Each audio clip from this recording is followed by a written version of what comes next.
है जी। कौन मिलेगा आपको स्वर में? बोलो, कौन मिलेगा आपसे स्वर में? बोले बाबा। और जब आपसे स्वर में मिले बोले भोलेनाथ में, तो वो शरण में जाना है हमें। आसे स्वर पर मेरो भोला बाबा, आसे स्वर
आशीश्वर पर कौन मिले आपको?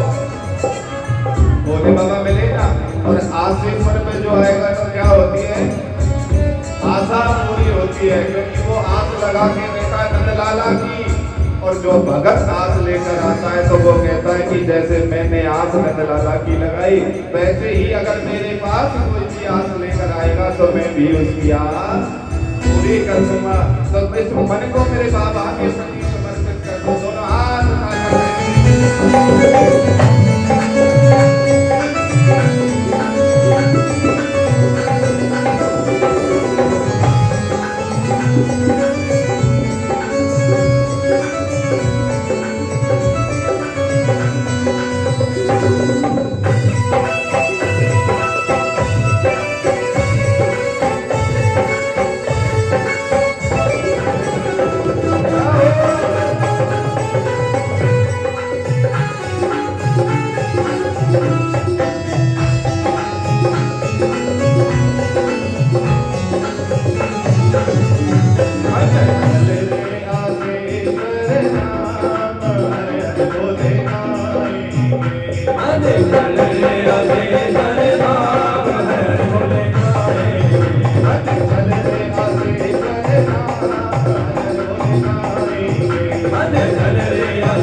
जय हो हर हर महादेव संकट हर महादेव। मन चल रे आशेश्वर धाम हरे हरे बोले कि हे बाबा अब हमें और किसी के द्वार पर नहीं जाना, अब हमें किसी और के द्वार पर नहीं भटकना है। अब तो इस आशेश्वर महादेव को कह दो, तू है बाबा मेरा मैं देवानी तेरी, मेरी बिगड़ी बनाना तेरा काम है। छोड़ दी कश्ती अब तेरे नाम पर, अब किनारे लगाना तेरा काम है। हे भोलेनाथ, हे शंभो, हे आशेश्वर महादेव, अब तो मैंने अपनी किश्ती, अपनी नाव, अपनी जिंदगी तेरे नाम पर छोड़ दी है। अब किनारे लगाना तेरा काम है, अब मेरा काम है। तो ये भोलेनाथ है, ये आशेश्वर महादेव है, वो करुणा के स्वरूप मेरे बाबा आशेश्वर महादेव, जिनकी पावन पवित्र कथा के द्वितीय दिवस में आप सब प्रवेश करके जा रहे हैं। आज की बड़ी सुंदर और पावन पवित्र कथा श्री शिव महापुराण के द्वितीय दिवस की कथा है। और जीजिए, ये हमें मानव तन मिला है, और ये मानव तन अगर हमें मिला है तो इसे व्यर्थ में मत जाने, इसे व्यर्थ में मत जाने। ये मानव तन मिला, ये मानव काया मिली, पता नहीं अगले जन्म में मेरा ठाकुर तुम्हें कहाँ बना दे। सर्प बनाए, चूहा बनाए, बिल्ली बनाए, वृक्ष बनाए, किसी को कुछ नहीं पता अगले जन्म क्या होना है। तो ये मानव तन मिला है, इसे व्यर्थ में मत जाओ। अरे अब की मार मरो तो ऐसो मरनो कि दोबारा जीवन ही ना मिले। मैं जाके बाबा में लिप्त है जइयो और कहती हूँ, बाबा तू मेरा है और मैं तेरी हूँ, मेरी बिगड़ी बनाना।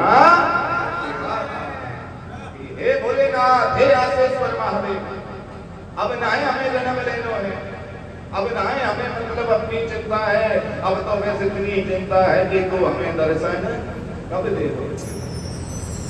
नहीं तो खाना कमाना ये सब तो पशुओं का भी। What is the difference between you and animals? कि तुम में और पशुओं में अंतर क्या है? तुम खाते हो तो पशु भी खाता है, तुम सोते हो तो पशु भी सोता है, तुम्हारे बच्चे हैं तो पशु के भी होते हैं। अगर किसी की गाय का बच्चा कर मर जाए तो वो गाय दूध नहीं देती है, उस बच्चे के तरफ कुछ याद नहीं, मोह में देती है दूध। तो जैसे तुम्हारा परिवार होता है वैसे ही एक पशु का भी परिवार होता है। और तुम कमाते हो तो कमाता पशु भी। किसी की गाय घर में दूध ना दे तो कोई ना राखे, चाहे तो गौशाला में छोड़ देंगे या गलियों में बाहर छोड़ देंगे, वो दूध दे रही है तब तक उसे भोजन मिल रहा है, बिना दूध के उसे भी भोजन नहीं मिलता है।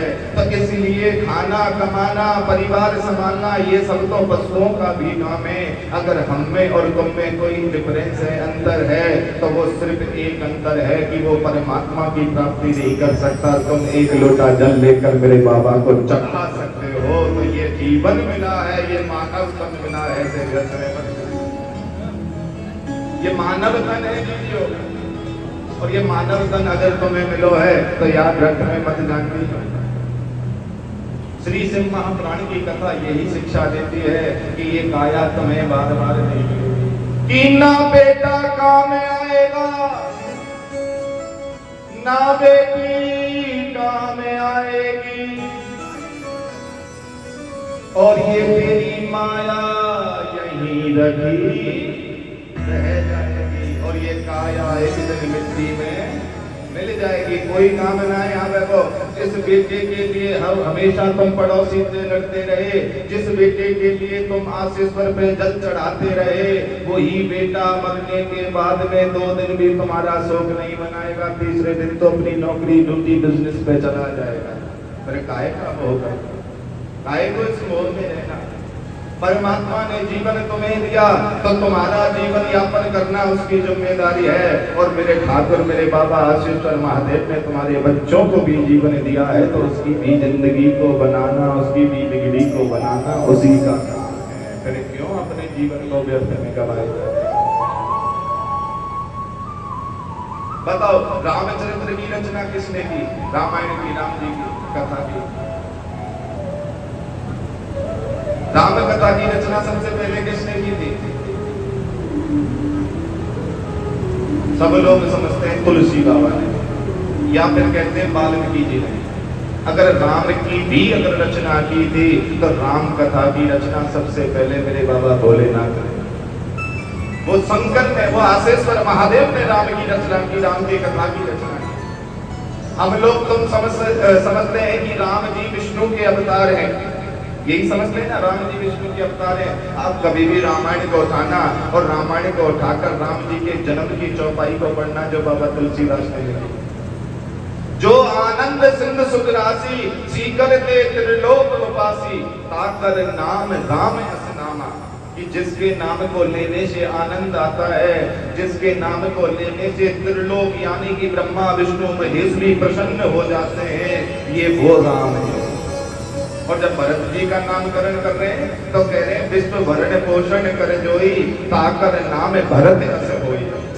जो विश्व का पालन पोषण करने वाला है वो भरत है। अब विश्व का पालन पोषण कौन करता है? विष्णु करता है। तो विष्णु का अवतार कौन हुआ? भरत जी हुए। अब बताओ राम फिर किसके अवतार है? बोलो, राम किसके अवतार है? ये राम जी विष्णु के अवतार नहीं है। जो विष्णु का भी बाप है, जो परम ब्रह्म है, जो अविनाशी है, जो घट घट वासी है, ये राम उसका अवतार है, नारायण का अवतार नहीं है। वो परम ब्रह्म है, इसीलिए राम में शंकर है और शंकर में ही राम है। बिना राम के शंकर नहीं मिलेगा और बिना शंकर के तुम्हें मेरा राम नहीं मिलेगा। तो बाबा तुलसीदास यही स्पष्ट कर रहे हैं। राम और शंकर जी में कोई अंतर नहीं है किसी भी प्रकार का। राम जी किसको मानते थे इष्ट अपना? भोले बाबा को। और भोले बाबा किसे मानते हैं? राम जी को। ये दोनों एक हैं जी, जियो अलग अलग नहीं है, ये दोनों एक हैं। राम भी वही है और शंकर भी वही है। क्योंकि मेरे बाबा ने इस रामायण की रचना की और जब मेरे आसेश्वर महादेव ने इस राम कथा की रचना की तो आप सबने तो ये कथा भी नहीं सुनी होगी। उस राम कथा में इतने सुंदर सुंदर प्रसंग हैं। आप सब जानते हैं इस राम कथा को कि राम जी हुए, दशरथ के बेटा हुए और दशरथ के बेटा हुए तो राम जी ने राम की सीता रावण ने हरण की तो राम जी ने रावण को मारा। बाबा भोलेनाथ ने जो राम कथा की रचना की उसमें एक बड़ा सुंदर प्रसंग आता है कि जब मां सीता का विवाह हुआ और मां सीता अयोध्या में आई, 8 महीने तक अयोध्या का ना तो पानी पिया और ना खाना खाया। कितने दिनों तक? 8 महीनों तक। सुमित्रा, कौशल्या, केकई, राजा दशरथ सबने आके बार बार पूछा, बेटी तू भोजन क्यों नहीं करती है? बेटी तू हमारे यहाँ का पानी क्यों नहीं पीती है? पर माँ सीता ने किसी को कुछ नहीं कहा। माँ सीता को बार बार पूछा, तब केकई माँ ने कहा कि तुझे तेरे राम की रघुवर की सौगंध है, तू ये बता तू यहाँ पर भोजन क्यों नहीं करती? तू ये बता तू यहाँ पर पानी क्यों नहीं पीती है यहाँ का? तब मां सीता ने कहा कि मैया मैं यहाँ का जल पान इसलिए नहीं करती, मैं यहाँ का पानी इसलिए नहीं पीती क्योंकि जिस घर में भांजे की हत्या हो रखी हो उस घर का पानी भी नहीं पीना चाहिए। और तुम्हारे कुल में तुम्हारे भांजे की हत्या हो रखी है, मैं इसलिए तुम्हारे यहाँ का पानी नहीं पीती। केकई ने कहा कि अरे सीता तो ये क्या कह रही है? अरे पगली, हमारे राज्य में तो किसी चेटी को भी मारना अपराध है, तो हमारे कुल में भांजे की हत्या कैसे हो सकती है? हमारे कुल में भांजे की हत्या नहीं हो सकती। और कई बोलने लगी कि सीता ये बात तूने मुझे तो कही है, किसी और को मत कहना, ये दुनिया क्या सोचेगी कि राजा दशरथ के परिवार में भांजे की हत्या हुई है। परंतु यही बात पूरी अयोध्या में ऐसे फैल गई जैसे आग फैल जाती। पूरी बात ऐसे फैल गई।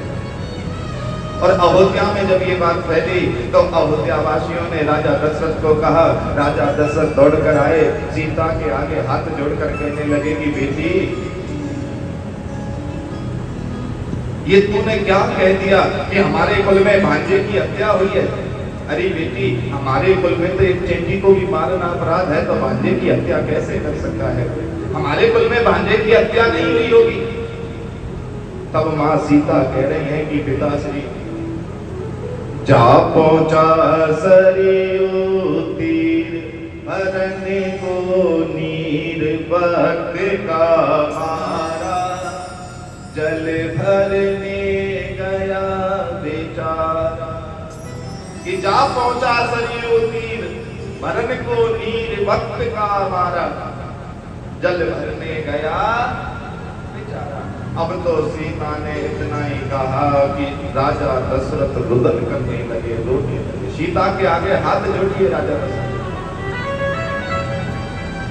राजा दशरथ कह रहे हैं कि बेटी, आज तूने मेरे उस पाप को जागृत कर दिया जिस पाप को तो मैं भूल चुका था। पर सीधे मैंने गलती से नहीं किया था, मैंने गलती से नहीं किया। सीता, ये तो मुझसे एक अनजाने में भूल हुई है कि मैंने तो हिरना जाना था, श्रवण को नहीं पहचाना था। मारा बाण कलेजा फाड़ दिया, और मैंने अपने श्रवण को अपने हाथों से मार दिया। हे सीता, मैंने तो हिरण समझा, और मैंने जब हिरण समझा तो मैंने उस पर बाण चलाया, और बाण चलाया तो उसके सीने में लगा। पर सीता, मुझे ये नहीं पता था कि ये मेरा श्रवण है, ये मेरा श्रवण है। राजा दशरथ बदल कर रहे हैं, और सीता, मुझे तो जब तक ये भी नहीं पता था कि ये मेरा भांजा है, मुझे ये भी नहीं पता था कि श्रवण कुमार मेरा भांजा है। मैंने तो जब उसमें बाण मार दिया, मैं दौड़कर वहां पहुंचा, और मैंने जाकर देखा कोई युवक जो मेरे बाण से घायल हो गया है, और उसको जाकर जब मैंने हाथ पकड़कर देखा तो वो जब तक घायल अवस्था में जा चुका था। मैंने उसके आगे हाथ जोड़े तो मेरे हाथ को पकड़ कर कह रहा है कि मामा जी भेद बता देना, मेरी मात को नीर पिला देना। कि हे मामा, ये भेद बता देना कि आपके बेटे के साथ में क्या हुआ है। मामा जी भेद बता देना, मेरी मात को नीर पिला देना। मेरे पैर पड़ी जंजीर हुआ अंधियारा, मेरे पैर पड़ी जंजीर हुआ अंधियारा, और जल भरने गया बेचारा। हे मामा जी, ये वेद मेरी माँ को जरूर बताना कि जो तुम्हारा बेटा श्रवण कुमार जल भरने गया था, अब वो इस दुनिया में नहीं है। मेरी आंखों के आगे अंधेरा होने लगा है। राजा दशरथ ने कहा कि बेटा, तू कौन है जो तूने मुझे मामा कहकर पुकारा है? मैं तेरा मामा कैसे हूँ? तो राजा दशरथ ने जब पूछा तो श्रवण कुमार कहने लगे कि मामा जी, मैं अपनी माँ से रोज पूछता था कि मेरे मामा कौन है, मेरे मामा कौन है। तो मेरी माँ एक ही बात कहती थी कि बेटा, इस संसार में जिस व्यक्ति के मस्तक पर सूर्य का तिलक चिन्ह दिखाई दे जाए तो समझ लेना वो तेरे मामा है। और आज मैंने तुम्हारे माथे पर ये तिलक देखा, और देखते ही मैं समझ गया तुम कोई और नहीं, तुम मेरे मामा हो। तुम कोई और नहीं हो, तुम मेरे मामा हो। और जीवियो, ये श्री शिव महापुराण की कथा तो यही शिक्षा देती है कि इस माथे पर तिलक होना भी बहुत जरूरी है। शिव महापुराण की कथा कहती है कि अगर आपके मस्तक पर तिलक है और आपकी मृत्यु हो जाए, अगर यम के दूत भी आ जाए तो तुम्हें पकड़कर नहीं ले जा सकते। क्यों? क्योंकि इसको ना ट्रेडमार्क बोला गया। आप कभी भी बाजार में जाना, बाजार में जाओगे कोई भी दवाई की शीशी लेकर आना, उस शीशी पर उस पर ट्रेडमार्क होता है, यानी कि पहचान होती है ये इस कंपनी का है। तो ये जो तिलक हम लगाते हैं ना, ये तिलक भी हमारी पहचान है। हम बाबा के हैं या कन्हैया के हैं या दुर्गा के हैं चाहे राधे के हैं, ये हमारी पहचान होती है। कौन कौन चाहता है बाबा आशीश्वर महादेव हमें प्रभ मिले, दर्शन दे? सब चाहते हैं बाबा भोलेनाथ दर्शन दे, चाहते हैं ना। 5 बातें जीवन में उतार लेना अगर बाबा भोलेनाथ के दर्शन को पाना है। माथे पर तिलक, गले में कंठी, हाथ में कलावा और मुख पर मेरे बाबा का नाम और हृदय में सच्चाई और ईमानदारी। जिस दिन तुम्हारे पास में होंगी समझ लेना आशीश्वर महादेव भी उस दिन से तुम्हारे साथ है। क्यों? क्योंकि ये माथे पर तिलक रहेगा तो कभी भी मस्तक में बुरे विचार नहीं आएंगे। गले में कंठी रहेगी तो कभी भी उल्टा सीधा खाने की नहीं सोचोगे। हमेशा तुम्हें याद रहेगी मेरा भोले बाबा मेरे गले में। हाथ में कलावा रहेगा तो वो हाथ का कलावा तुम्हारी संस्कृति को जागृत करेगा। तो कोई भी पाप कर्म करने से पहले हाथ को उठाने में 10 बार सोचोगे।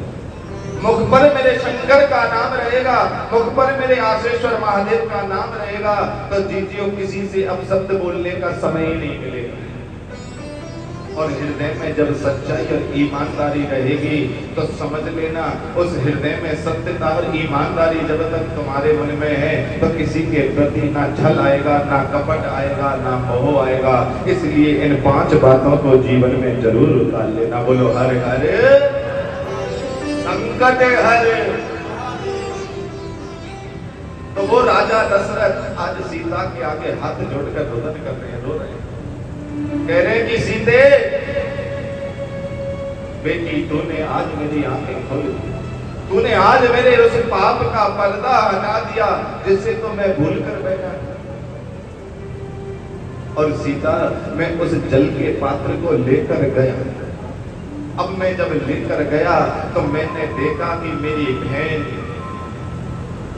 और मेरे जीजा दोनों वृद्ध अवस्था में हैं, अंधी अवस्था में हैं और पालकी में बैठे।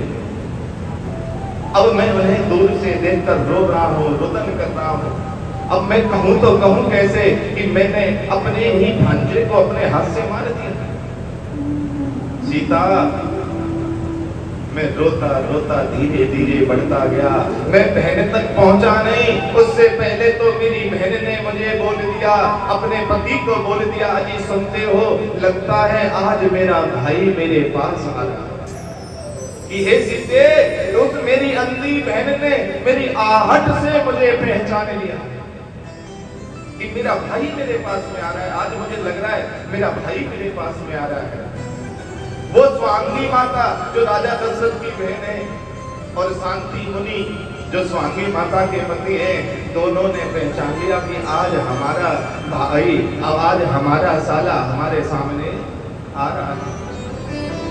राजा दशरथ के हाथ में जो जल का पात्र था वो जमीन पर छूट गया। राजा दशरथ कांप रहे हैं, रो रहे हैं। अब मैं कैसे कहूँ, जिस बहन ने मेरे बोलने से, मेरी आहट से ही मुझे पहचान लिया, अब उस बहन को मैं कैसे बताऊं कि बहना मैं तेरे जवान बेटे को मार कर आ रहा हूँ, तेरे बेटे का हत्यारा।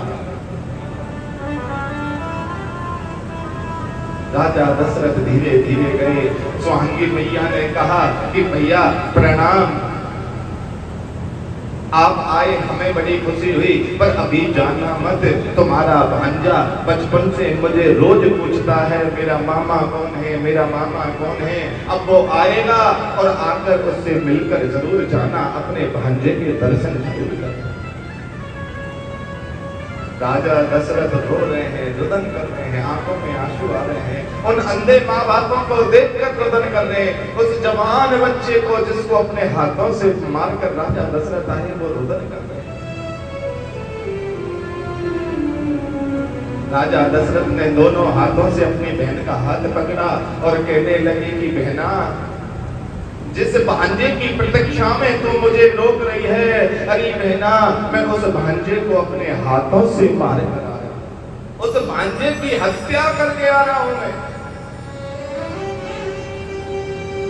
अब तो जैसे ही शांति मुनि ने सुना कि हमारे बेटे की हत्या करके आ रहे हैं, राजा दशरथ से कहने लगे, अरे दशरथ, तुझे पता है ब्रह्मा की इतनी तपस्या करने से, शंकर की इतनी तपस्या करने से वो पुत्र हमें मिला, उसमें भी ये शर्त रखी गई कि इस पुत्र को अगर हम देखेंगे तो अंधे हो जाएंगे। हमने इस पुत्र को देखना नहीं चाहा, पर हमारी ममता नहीं रुकी, हमने पुत्र के दर्शन के लिए खुद अंधे हो गए, पर हमने अपने बच्चे को देखना चाहा, और आज हमारे उसी प्राण को तू मार कर आ रहा है। अरे दशरथ, तूने तो मेरे प्राण छीन लिए, मैं तुझे श्राप देता हूँ, जैसे आज मैं अपने पुत्र के मोह में अपने प्राण छोड़ रहा हूँ, ऐसे ही तू भी अपने पुत्र के मोह में प्राण छोड़ेगा। और राम राम कही राम, राम कही राम, राजा दशरथ ने राम राम कहते कहते अपने प्राण छोड़ गए। क्यों? क्योंकि मैया ये कर्म का भोग भोगना पड़ता है। शिव महापुराण की कथा कहती है, चाहे इंसान से डरो या मत डरो, भगवान से डरो या मत डरो, दुनिया से डरो या मत डरो, माता पिता से डरो या मत डरो, पर मैया अपने कर्म से जरूर डरना, क्योंकि कर्म का भोग भोगना पड़ेगा। ये कर्म का भोग है, ये तुम्हें भोगना तो पड़ेगा। और राजा दशरथ ने वही कर्म का भोग भोगा। राजा दशरथ सीता के चरणों में गिरकर प्रणाम करके कह रहे हैं कि बेटी, तू मेरी बहू तो है, पर तूने मेरे पाप को अवगत कराया है, अब इसका निवारण तो बता दे। निवारण क्या है इसका? सीता मां कहने लगी, इसका निवारण तो मेरे पिताजी ने यही बताया है कि भांजे की जहां हत्या हो रखी हो वहां का जलपान नहीं करना चाहिए, इसका निवारण नहीं बताया। वशिष्ठ मुनि को बुलाया गया, गुरुजी को बुलाया गया, गुरुजी से पूछा तो गुरुजी ने कहा कि 1000 ब्राह्मणों को भोजन करा दो, तुम पाप भांजे की हत्या से मुक्त हो जाओगे। 1000 ब्राह्मणों को भोजन कराओ। सीता मां से पूछा कि गुरुदेव कह रहे हैं 1000 ब्राह्मणों का भोजन कराते तो पाप से मुक्त हो जाएंगे। सीता मां ने कहा, ये हमारे पिताजी ने नहीं बताया। तो वही राजा दशरथ राजा जनक को चिट्ठी भेज रहे हैं। राजा जनक के पास में जब चिट्ठी गई और राजा जनक ने वो चिट्ठी पढ़ी तो वापस संदेश भेजा कि भांजे की हत्या का पाप जब मिटता है जब मात्र एक ब्राह्मण को भोजन कराया जाए, और वो भी ब्राह्मण ऐसा हो जिसने जिंदगी में कभी भी किसी के हाथ से दक्षिणा ना ली, कभी भी उस ब्राह्मण ने किसी के घर पानी ना पिया हो, कभी भी उस ब्राह्मण ने किसी के यहाँ भोजन ना किया हो, उस ब्राह्मण को भोजन कराओ, भांजे की हत्या से मुक्ति मिल जाएगी। भांजे की जो हत्या का पाप है उससे तुम्हें मुक्ति मिल जाएगी। अब तो राजा दशरथ ने पूरी अयोध्या में आसपास के क्षेत्रों में समाचार भेज दिया, पर ऐसा कोई ब्राह्मण नहीं मिला जिसने दक्षिणा ना ली, ऐसा कोई ब्राह्मण नहीं मिला जिसने किसी के घर भोजन ना किया हो।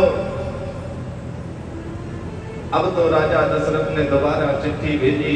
जनक महाराज ने कहा कि इस दुनिया में वो एक ही ऐसा ब्राह्मण है जिसने कभी भी किसी के घर भोजन नहीं किया है। इस दुनिया में मात्र एक ही ऐसा ब्राह्मण है जिसने कभी किसी के हाथ से दक्षिणा नहीं ली है, और वो ब्राह्मण कौन है? लंकापति रावण। वो ब्राह्मण है लंकापति रावण। आप रावण को बुलाओ, उसे भोजन करा दो, अगर वो भोजन करके चला जाए तो समझ लेना आपको इस पाप से मुक्ति मिल जाए। अब राजा दशरथ ने एक पत्र लिखा और लिखने के बाद में लंका में राजा दशरथ का भाग्य इतना तेज कि वो पत्र रावण को नहीं मिला। किससे मिला? रावण की किसको मिला? मंदोदरी को।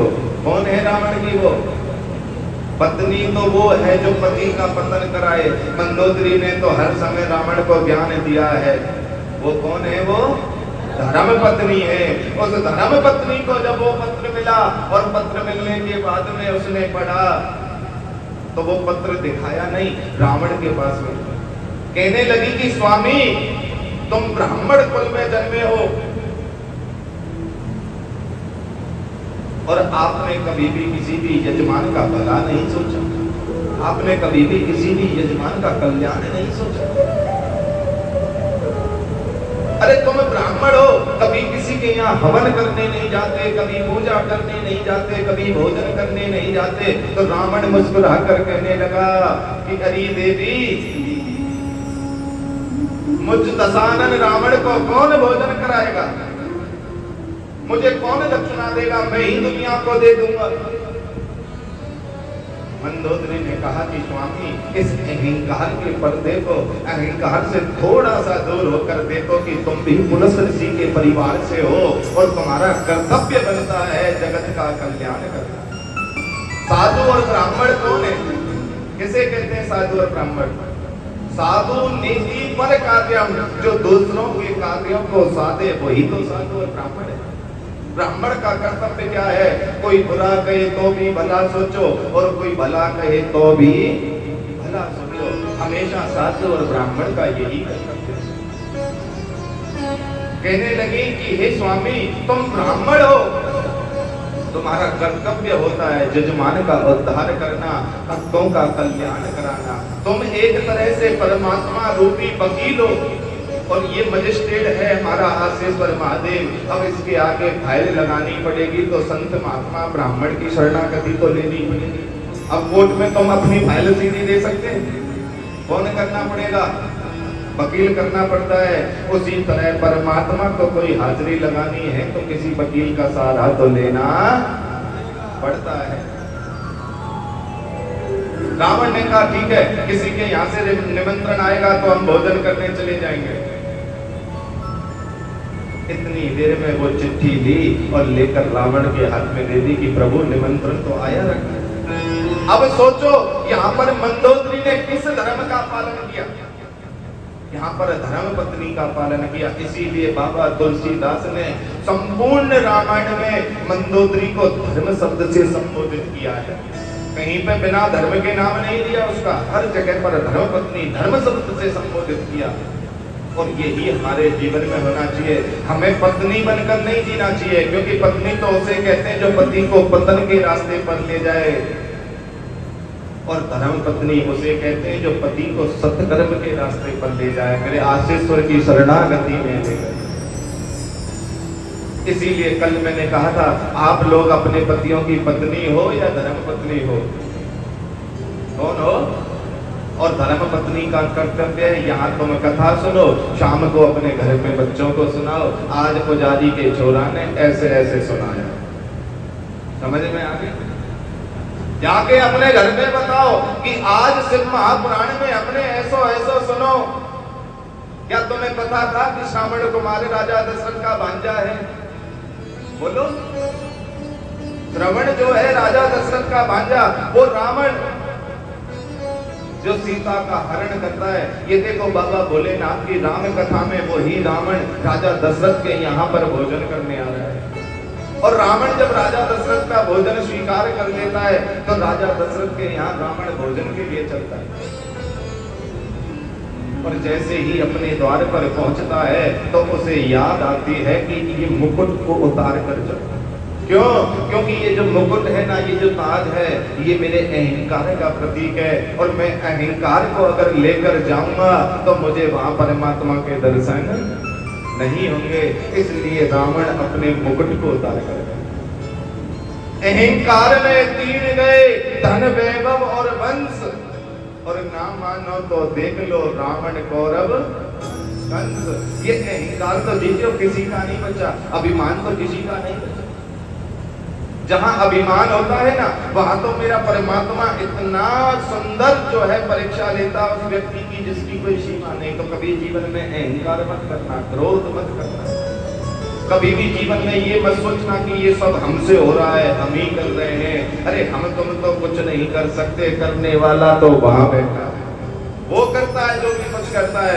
हम तो एक कठपुतली है, सिर्फ उसके इशारे पर नाच रहे हैं। हम तो कुछ नहीं कर सकते, फिर काहे का अहंकार।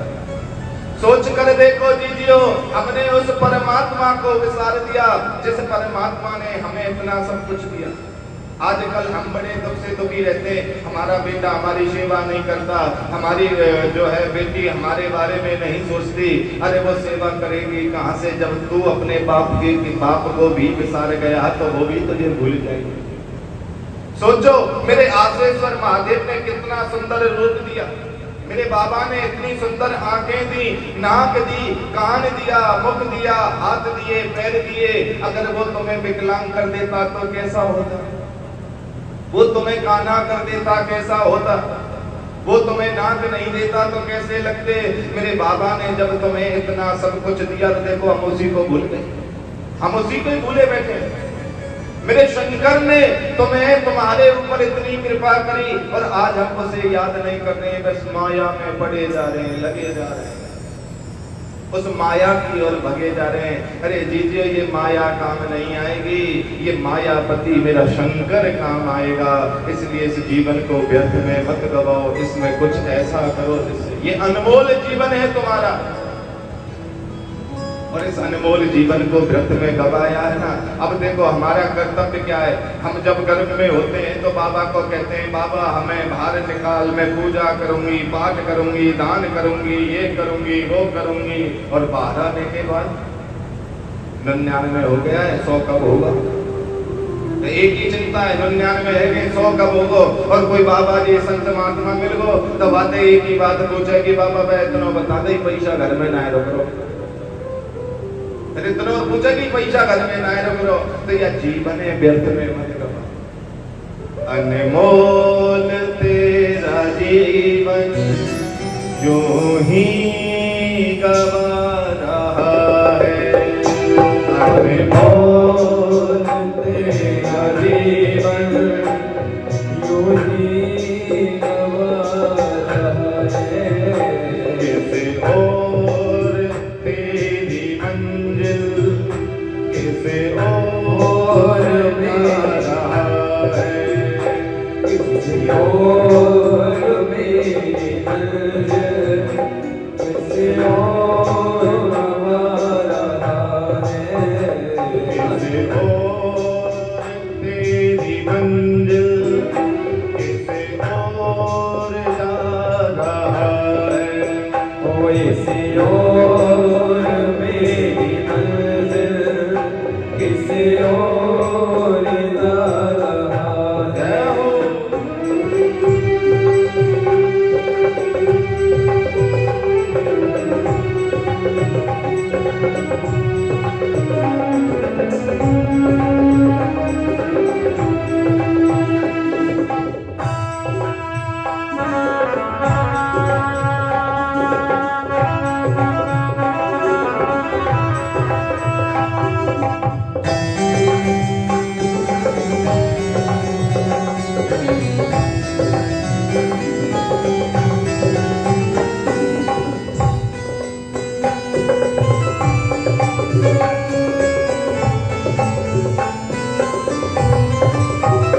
सपनों की नींद मेरी यह रात ढल न जाए, सपनों की नींद मेरी यह रात ढल न जाए, सपनों की नींद मेरी यह रात ढल न जाए।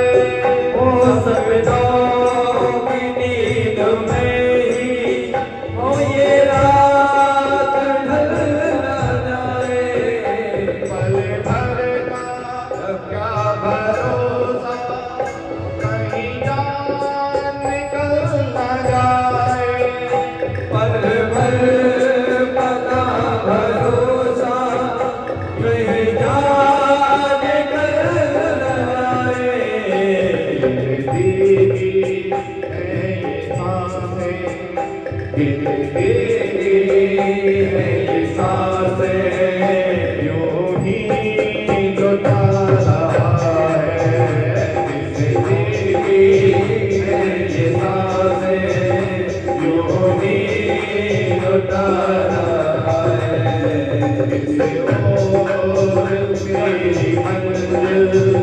किसे और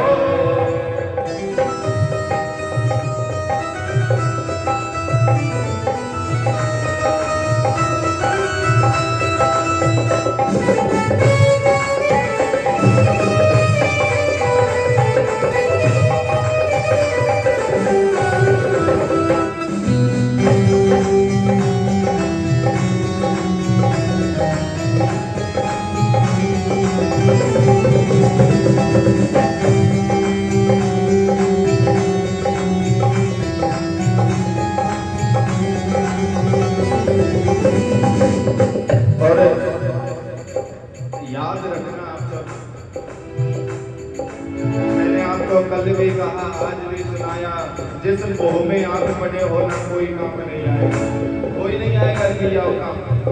ये जो मोह है हमारा, क्योंकि जब तुम यहाँ से जाओगे ना तो कोई भी साथ नहीं देगा, वह शमशान तक साथ दे देगा। उसके बाद तेरी मंजिल कहीं और होगी और उसकी मंजिल। अरे उस बाबा ने हमें इस दुनिया में भेजा, उस बाबा ने हमें ऐसे पावन पवित्र क्षेत्र नंदगांव में, नंदगांव कौन सा पर्वत होता था भैया?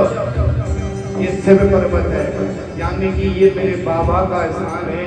ऐसे शिव पर्वत पर तुम्हें जन्म दिया मेरे बाबा ने, और ऐसे शिव पर्वत पर आकर भी तुमने अगर अपने जीवन की मंजिल को नहीं पकड़ा तो कभी भी कुछ नहीं कर पाओगे।